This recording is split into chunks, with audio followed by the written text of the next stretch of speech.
बहू कहाँ मर गई? अंदर से आवाज़, जिंदा हूँ माँ जी।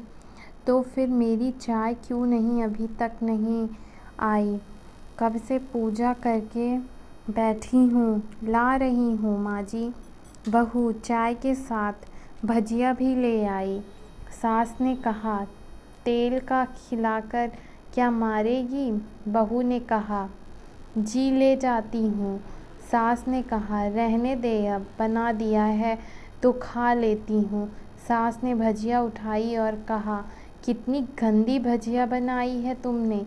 बहू, माँ जी मुझे कपड़े धोने हैं, मैं जाती हूँ। बहू दरवाजे के पास छिपकर खड़ी हो गई। सास भजिया पर टूट पड़ी और पूरी भजिया ख़त्म कर दी। बहू मुस्कुराई और काम पर लग गई। दोपहर के खाने का वक्त हुआ। सास ने फिर आवाज़ लगाई, कुछ खाने को मिलेगा? बहू ने आवाज़ नहीं दी। सास फिर चिल्लाई, भूखे मारोगी क्या? बहू आई सामने।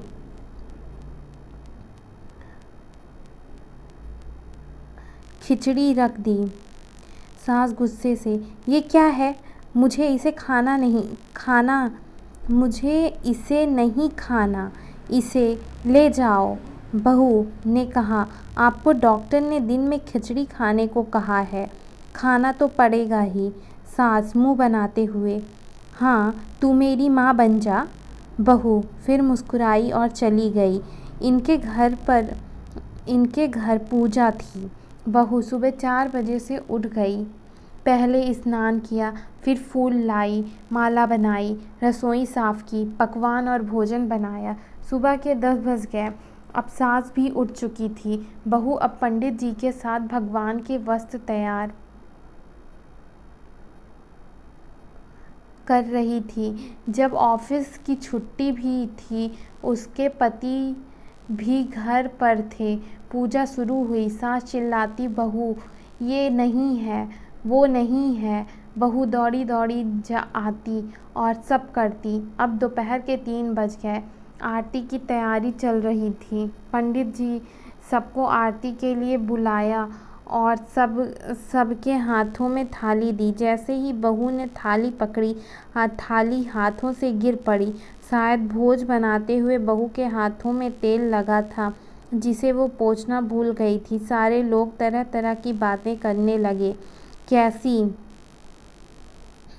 बहू है, कुछ नहीं आता, एक काम भी ठीक से नहीं कर सकती, न जाने कैसी बहू उठा लाए। एक आरती की थाल भी संभाल नहीं सकी।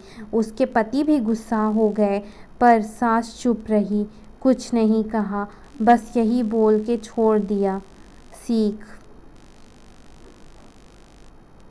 सीख रही है, सब सीख जाएगी धीरे धीरे। अब सबको खाना परोसा जाने लगा। बहू दौड़ दौड़ के खाना देती, फिर पानी लाती। करीब 70 से 80 लोग हो गए थे। इधर 2 नौकर और बहू अकेली। फिर भी वहाँ सारा काम बहुत ही अच्छे तरीके से करती। अब उसकी सास और कुछ आस पड़ोस के लोग खाने पर बैठे। बहू ने खाना परोसना शुरू किया। सबको खाना दे दिया गया। जैसे ही पहला निवाला सास ने खाया, तुमने नमक ठीक नहीं डाला क्या? एक काम ठीक से नहीं करती, पता नहीं मेरे बाद कैसे ये घर संभालेगी। आस पड़ोस वालों को तो जानते ही हो ना साहब, वो बस बहाना ढूंढते हैं नुक्स निकालने का। फिर वो सब शुरू हो गए, ऐसा खाना है, ऐसी बहू है, ये वो वगैरह वगैरह। दिन का खाना हो चुका था, साफ करने के साथ लग गई। रात में जगराता का कार्यक्रम रखा गया था। बहू ने भी 1-2 गीत गाने के लिए स्टेज पर चढ़ी। सास जोर से चिल्लाई, मेरी नाक मत कटा देना, गाना नहीं आता तो मत गाना। और बहू और गाने लगी। सबने उसके गाने की तारीफ़ की, पर सास मुंह फुलाते हुए बोली, इससे अच्छा तो मैं गाती थी जवानी में, तुझे तो कुछ भी नहीं आता। बहू मुस्कुराई और चली गई।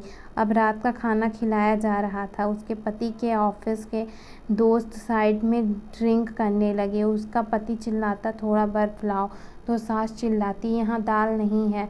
फिर चिल्लाता, कोल्ड ड्रिंक नहीं है, पापड़ ले आओ। इधर उधर आखिर में उसके पति की शराब गिर पड़ी उसके एक दोस्त पर और बोतल टूट गई। पति ने गुस्से में 2 झापड़ अपनी पत्नी को लगाते हुए कहा, जाहिल कहीं की, देखकर नहीं कर सकती, तुझे इतना भी काम नहीं आता। सारे लोग देखने लगे। उसकी पत्नी रोते हुए कमरे की तरफ दौड़ी। फिर उसके दोस्तों ने कहा, क्या यार, पूरा मूड ख़राब कर दिया, यहाँ नहीं बुलाया होता, हम सब कहीं और पार्टी कर लेते। कैसे अनपढ़ गंवार बीवी ला रखी है तूने, उसे तो मेहमानों की इज्जत और काम करने तक नहीं आता। तुमने तो हमारी बेइज्जती कर दी। अब आस पड़ोस की औरतें को और बहाना मिल गया था। वो कहने लगी, देखो क्या कर दिया तुम्हारी बहू ने, कोई काम की नहीं है। मैं तो कहती हूँ अपने बेटे की दूसरी शादी करवा दो, छुटकारा पाओ इस गंवार से। सास उठी और अपने बेटे के पास जाकर उसे थप्पड़ मारा और कहा, अरे नालायक, तुमने मेरी बहू को मारा, तेरी हिम्मत कैसे हुई, तेरी टांगें तोड़ दूंगी। उसके बेटे के दोस्त कुछ कहने ही वाले थे कि उसकी सास ने घूरते हुए कहा, चुप, बिल्कुल चुप, यहाँ दारू पीने आए हो,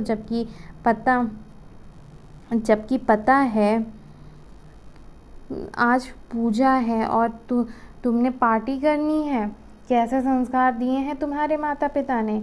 और किसने मेरी बहू को जाहिल बोला, ज़रा इधर आओ, चप्पल से मारूंगी अगर मेरी बहू को फिर किसी ने शब्द कुछ भी कहा तो।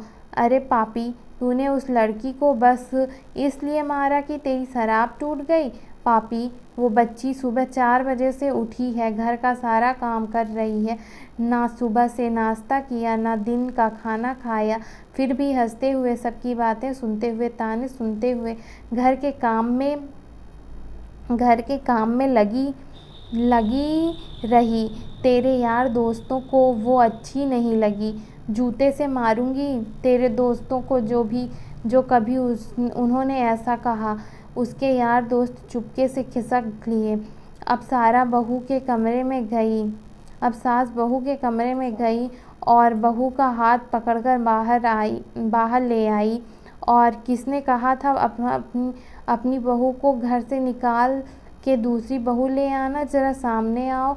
कोई सामने नहीं आया। फिर सास ने कहा, तुम जानते भी क्या हो इस लड़की के बारे में, ये मेरी माँ भी है, बेटी भी है। माँ इसलिए मुझे गलत काम पर डांटती है और बेटी इसलिए कभी कभी मेरे दिल की भावनाएं समझ जाती है, मेरी दिन रात सेवा करती है, मेरे 1000 ताने सुनती है, पर एक शब्द गलत नहीं कहती, ना सामने ना पीठ पीछे। और तुम कहते हो दूसरी बहू ले आऊं, याद है ना